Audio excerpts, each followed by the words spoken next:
Amis auditeurs, bonjour. L'équipe de Lumière sur le chemin vous souhaite une journée bénie. À la fin de l'émission, nous vous indiquerons un choix de publication disponible sur notre site internet www.mediachrist.net.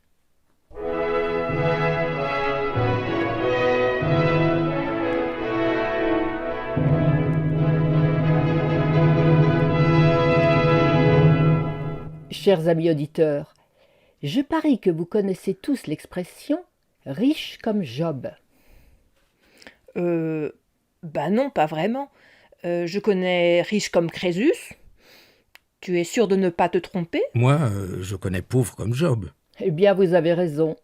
L'expression « pauvre comme Job » est souvent utilisée pour exprimer une détresse immense. Et pourtant, Job était riche, très riche, immensément riche, riche comme le PDG d'une GAFA. Bon, je sens qu'il va falloir une bonne explication. Le livre de Job dans l'Ancien Testament est un livre très particulier, de 42 chapitres, donc assez long.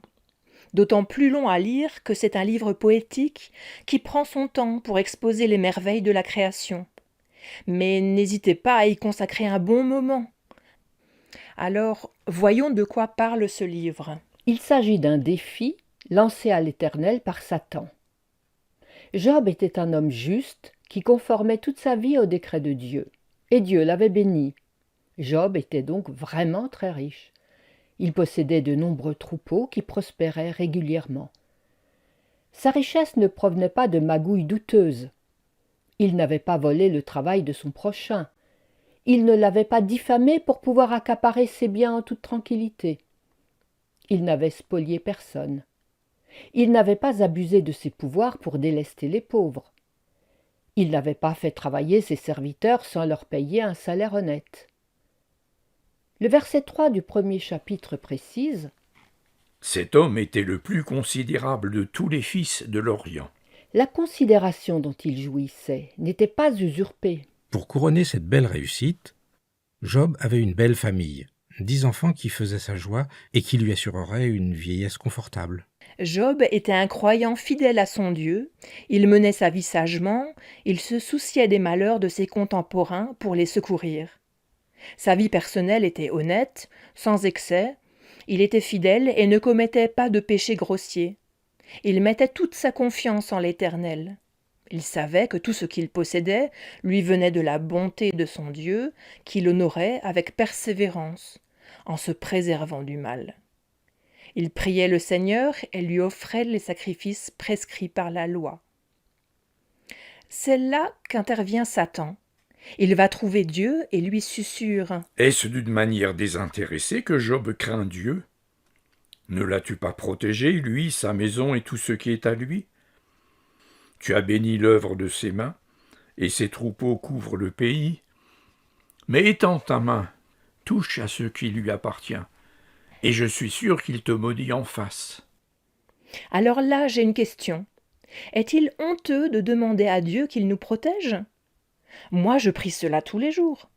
Je suis un enfant de Dieu, je me confie en lui et j'espère sa bienveillance. C'est mal? Quand Jésus nous apprend à prier, il nous fait dire « Donne-nous aujourd'hui notre pain quotidien ».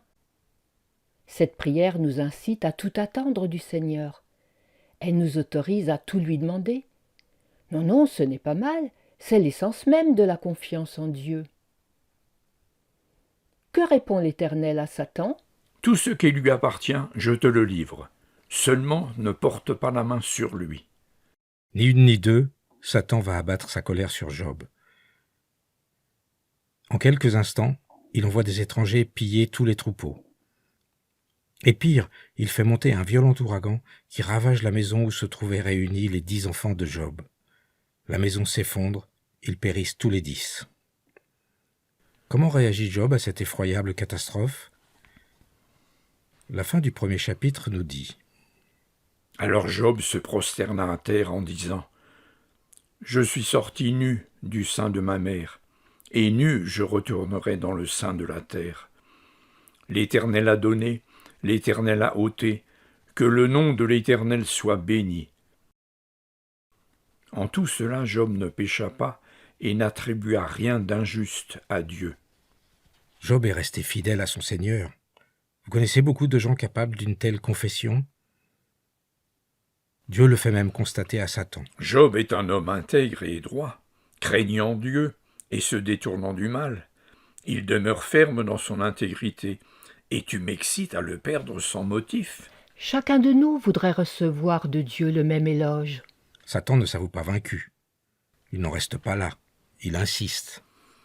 Ok, mais tu devrais toucher à sa santé, et je suis sûr qu'il te maudira en face. Encore une fois, Dieu laisse faire Satan. Voici, je te le livre, mais épargne sa vie. Satan n'y est pas allé de main morte. Il a frappé le malheureux Job d'un ulcère malin touchant tout le corps des pieds à la tête.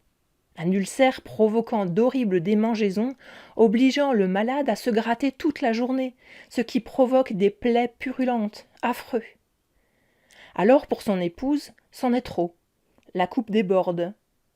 Rappelons qu'elle aussi a perdu tous ses enfants et tous ses biens.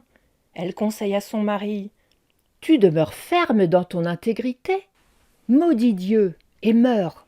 Le chapitre 2 se termine par la réponse de Job. Tu parles comme une insensée. Quoi, nous recevons de Dieu le bien et nous ne recevrions pas aussi le mal? Et l'auteur inspiré conclut: En tout cela, Job ne pécha pas par ses lèvres.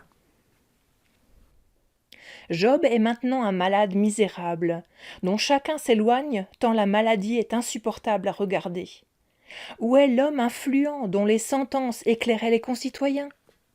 Voilà qu'arrivent à son chevet 3 amis de longue date. L'aspect de Job est tellement effrayant que les 3 restent 7 jours sans dire un mot. Que dire face à la souffrance? Quand ils se décident à parler, ils entament de longs monologues à la mode orientale. On prend son temps. Vous imaginez rester 7 jours près d'un malade sans dire un mot, puis discourir sur de longues tirades? Lors des visites, on a généralement droit à 1 heure, et encore. Autre époque. Après 7 jours donc, Job se décide à exprimer sa douleur. Il se plaint. Il voudrait être mort pour jouir de la paix auprès de son Dieu. Les 3 amis ne comprennent rien au problème de Job. Ils cherchent à expliquer au malade la cause de ses souffrances. Leurs arguments ont l'apparence de la vérité. Ce qu'ils affirment est vrai, mais ce n'est pas utilisé à bon escient. Un peu comme les pièces d'un puzzle qui sont toutes utiles, mais qu'on ne peut pas poser à n'importe quelle place.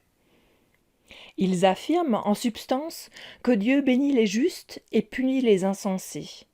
C'est une vérité, mais ils en concluent que si l'on souffre, c'est une punition pour un grave péché. Ils sont convaincus que Job n'échappe pas à la règle universelle. Les impies n'échappent pas au châtiment qu'ils méritent. Job reconnaît qu'il est un pécheur devant Dieu. Je sais bien qu'il en est ainsi. Comment l'homme serait-il juste devant Dieu? S'il voulait contester avec lui sur 1000 choses, il ne pourrait répondre à une seule. Oui, cela il le sait très bien, mais il conteste avoir commis des fautes infâmes dont il garderait le secret. Ses amis insistent si lourdement que Job s'énerve. Puisque ses amis ne lui sont d'aucun secours, il veut en appeler à la justice divine.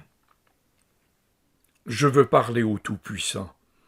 Je veux plaider ma cause devant Dieu, car vous n'imaginez que des faussetés. Au creux de son immense détresse, et malgré sa grande souffrance, Job déclare: Je sais que mon Rédempteur est vivant, et qu'il se lèvera le dernier sur la terre. Quand je serai mort, je verrai Dieu, je le verrai, et il me sera favorable. Mes yeux le verront, mon âme languit d'attente. Plus tard, il reconnaît: La sagesse, c'est la crainte de l'Éternel. Oui, Job garde sa confiance au Seigneur, même s'il ne comprend pas le pourquoi de son malheur. Pourtant, à force d'être piétiné par ses amis, Job se met à contester avec Dieu. Ses amis l'ont poussé à bout au lieu de le consoler. Job se sent abandonné de tous, et surtout abandonné de Dieu. Être abandonné de Dieu est le sort le plus terrifiant que l'on puisse vivre. D'autres fidèles serviteurs de Dieu ont connu cette impression d'abandon. Ils ont soupiré avec les psalmistes David et Asaph. Seigneur, jusque à quand? Jésus, lui, a vraiment été abandonné par son Père, car il portait les péchés du monde entier.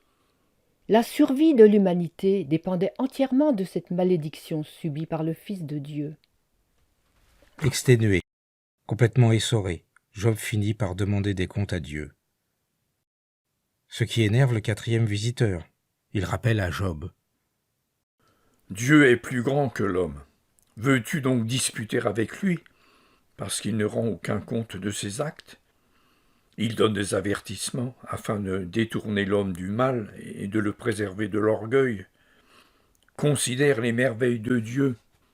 Sais-tu comment Dieu les dirige?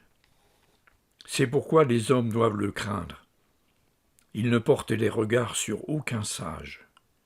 Finalement, c'est l'Éternel qui répond lui-même à Job. Qui est celui qui obscurcit mes desseins par des discours sans intelligence? Où étais-tu quand je fondais la terre? Anéantiras-tu jusqu'à ma justice? Me condamneras-tu pour te donner droit? Job n'avait pas commis les péchés secrets que suspectaient ses amis, mais il a eu la faiblesse de penser que Dieu devait lui être redevable de toutes les bonnes œuvres dont il avait parsemé sa vie. C'est cela que le Seigneur lui reproche. C'est une faute que tous les chrétiens, même les plus fidèles, peuvent commettre. Soyons vigilants et ne pensons jamais que Dieu nous doit des égards. Il nous offre tout, mais il ne nous doit rien. Maintenant Job le sait, il avoue. Je reconnais que tu peux tout, que rien ne s'oppose à tes pensées. Oui, j'ai parlé sans les comprendre des merveilles qui me dépassent et que je ne conçois pas. Maintenant mon œil t'a vu, et c'est pourquoi je me condamne, je me repens. Alors Dieu rétablit Job dans sa prospérité et dans son rang. Ses richesses furent multipliées par 2, il eut le bonheur d'avoir de nouveau 10 enfants, il vit sa descendance jusqu'à la 4e génération. Oui, vraiment, Dieu sait récompenser ses serviteurs fidèles. Ces 3 mauvais amis ont été obligés de se repentir de leur cure d'âme indigne de vrais croyants. Quelle leçon pour nous? Quand nous ne comprenons pas ce qu'il nous arrive, ne contestons pas avec Dieu, mais implorons son secours et son pardon. Job a été très riche pendant toute sa vie, sauf quelques mois où il a connu une misère épouvantable. Le dicton public n'a retenu que ces moments terribles de l'épreuve. Sachons apprécier les bénédictions de Dieu à leur juste valeur.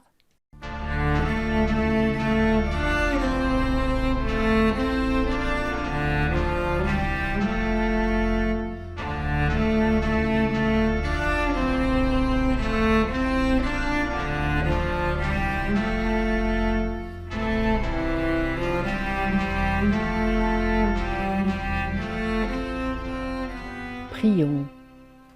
Seigneur notre Dieu, nous savons que tu doses les épreuves que tu juges bon de nous envoyer. Seigneur, quand tu testes la foi de tes enfants, donne-leur aussi la force dont ils ont besoin. Toi seul tu es leur secours. En toi seul ils mettent leur espérance. Amen.